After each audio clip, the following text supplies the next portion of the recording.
Assalamualaikum warahmatullahi wabarakatuh. Perkenalkan, nama saya Muhammad Reza Maulana Hadi. Saya adalah mahasiswa Fakultas Hukum di Universitas Trisakti. Saya bernomorkan NIM 010001800-354. Di sini saya akan menjelaskan tentang kasus perikatan yang terjadi di Indonesia. Nah, di sini saya akan menganalisis suatu kasus perikatan yang sedang terjadi. Jadi cerita ini terjadi ya sudah cukup lama, sudah cukup ya sekitar setahun yang lalu mungkin atau lebih, saya sudah lupa karena sudah lama. Jadi kasus ini terjadi ketika saya memiliki teman. Nah, teman saya itu berhutang kepada teman saya ini 100 juta. Nah, mereka sudah memiliki perjanjian untuk si teman saya ini meminjamkan duitnya kepada temannya sebesar 100 juta. Nah, mereka sudah menepati tenggat waktu pada tanggal aduh kurang saya sudah lupa, yang penting mereka sudah memiliki tenggat waktu yang sudah ditentukan untuk si penghutang membayar hutangnya kepada yang memberikan pinjaman. Akan tetapi ketika hari H sudah terjadi untuk si yang mempunyai hutang membayar kepada yang meminjamkannya, tetapi yang berhutang beralasan bahwa usahanya bangkrut dan tidak ada kejelasan sama sekali. Nah, di sini saya akan menganalisis kasus tersebut.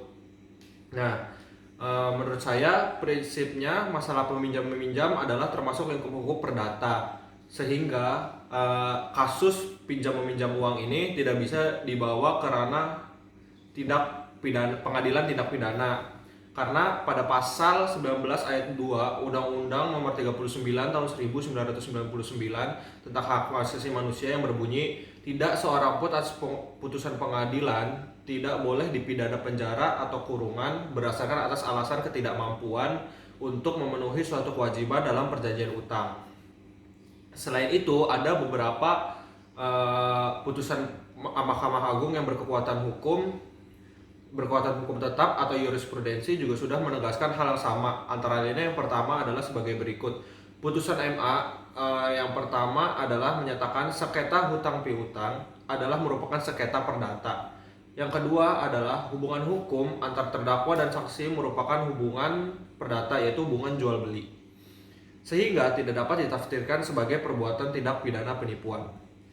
Dan yang ketiga adalah putusan MA mengatakan sengketa perdata tidak dapat dipidanakan. Jadi kasus ini adalah kasus perdata. Jadi kasus perdata itu tidak bisa ditindak pidanakan. Sepanjang si teman saya ini belum bisa membayar hutang lantaran usahanya bangkrut, maka upaya pelaporan teman saya ini ke kepolisian itu merupakan upaya tidak tepat menurut hukum, karena tidak tepat menurut hukum di sini karena kasus ini adalah kasus perdata yang tidak bisa dibawa ke ranah hukum pengadilan tindak pidana. Upaya yang bisa teman saya lakukan adalah mengajukan gugatan prestasi atau ingkar janji ke pengadilan. Dasar hukumnya adalah pasal 1243 Kitab Undang-Undang Hukum Perdata atau KUHP yang berbunyi, penggantian biaya, rugi, dan bunga karena tidak dipenuhi suatu perikatan barulah mulai diwajibkan apabila si berhutang setelah dinyatakan memenuhi perikatannya, tetap melalaikannya, atau jika sesuatu yang harus diberikan atau dibuatnya hanya dapat diberikan atau dibuat dengan tanggung jawab dan dilampaukannya. Teman saya seharusnya bisa menuntut kembali beserta biaya-biaya yang sudah dikeluarkan untuk mengurus masalah ini, ganti rugi dan bunga sesuai dijanjikan teman-teman saya ini. Dasar hukumnya adalah 1244 KUH Perdata yang berbunyi, debitur harus dihukum untuk mengganti biaya, kerugian, dan bunga. Bila ia tidak dapat membuktikan bahwa tidak dilaksanakan perikatan itu, atau tidak tepatnya waktu dalam melaksanakan perikatan itu disebabkan oleh suatu hal yang tidak terduga, yang tidak dapat dipertanggungjawabkan kepadanya walaupun tidak ada itikat buruk kepadanya. Sedangkan pidana yang bisa digunakan jika memang ada unsur penipuan. Di sini saya jelaskan lagi, jika ada memang unsur penipuannya baru bisa ditindak melalui jalur pidana yang sebagaimana diatur dalam pasal 378 Kitab Undang-Undang Hukum Pidana atau KUHP, ataupun unsur pasal tindak pidana lainnya dalam pinjam meminjam tersebut, pasal 378 KUHP. Barang siapa dengan maksud untuk menguntungkan diri sendiri atau orang lain secara melawan hukum dengan memakai nama palsu, martabat palsu, dengan tipu muslihat ataupun rangkaian kebohongan menggerakkan orang lain untuk menyerahkan barang sesuatu kepadanya, atau supaya memberi hutang maupun menghapuskan piutang, diancam karena penipuan dengan pidana penjara paling lama 4 tahun. Oleh sebab itu, tidak tepat jika membawa masalah perdata ini atau masalah utang piutang ini ke ranah pidana. Sebab menurut hukum seorang tidak bisa ditindak pidana karena ketidakmampuan membayar hutang. Langkah yang seharusnya dilakukan adalah mengajukan gugatan non-prestasi ke pengadilan negeri untuk menuntut uang Anda kembali, biaya-biaya lainnya, ganti rugi, dan bunga jika ada.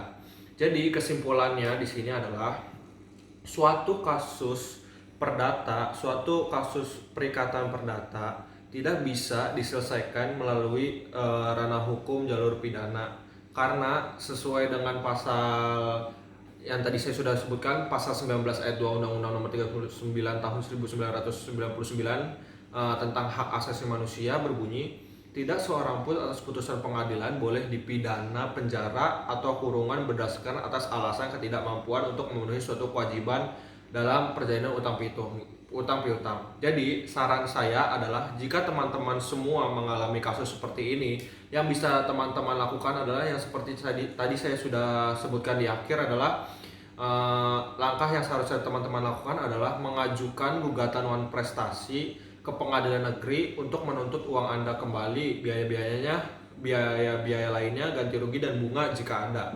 Tetapi jika Anda mengalami penipuan atau segala macam, itu bisa dilalui melalui jalur pidana yang sudah saya sebutkan tadi, dengan pasalnya adalah pasal 378 KUHP yang berbunyi, barang siapa dengan maksud untuk menguntungkan diri sendiri atau orang lain secara melawan hukum dengan memakai nama palsu atau martabat palsu, dengan tipu muslihat ataupun rangkaian kebohongan menggerakkan orang lain untuk menyerahkan barang suatu kepadanya atau supaya memberi hutang maupun menghapus piutang, diancam karena penipuan dengan pidana penjara 4 tahun. Itu jika kasus perdatanya bisa dibawa ke ranah pengadilan pidana. Ya, sekian dari saya. Wassalamualaikum warahmatullahi wabarakatuh. Salam mahasiswa, salam mahasiswa, salam mahasiswa.